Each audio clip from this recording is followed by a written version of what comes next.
For this discussion board, I looked at the ACA Code of Ethics regarding testing and assessment, and I also compared what the ACA says to the Texas codes for counselors, which is the state that I will be practicing as a counselor in.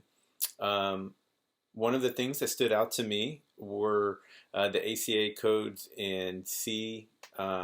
.2.a and E.2.a, which both talk about the boundaries of competence for a counselor.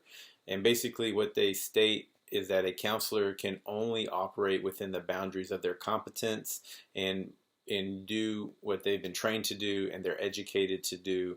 And that's also in accordance with the Texas codes. Uh, I assumed part of that. So I assumed that a counselor should only use an assessment that they're trained in. But I thought the training would be basically learning how to give the assessment to a client, how to interpret the results, how to sit down with a client and explain the results to them. What surprised me and what I learned in this class is the detail that the counselor should not only know how to administer the test, but should understand the numbers behind it, like the validity, the reliability, to what degree and margin of error, and just the level of detail that we had to learn about the assessment was really surprising to me.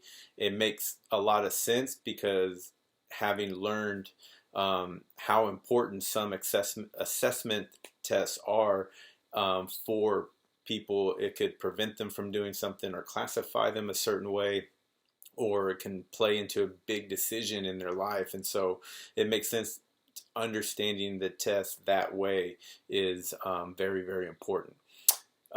In Texas, what I learned is that counselors are not allowed to make a diagnosis based on the assessments, which I think is also in the ACA E.5.d says that they could refrain from making a diagnosis if they think it would cause harm to the client.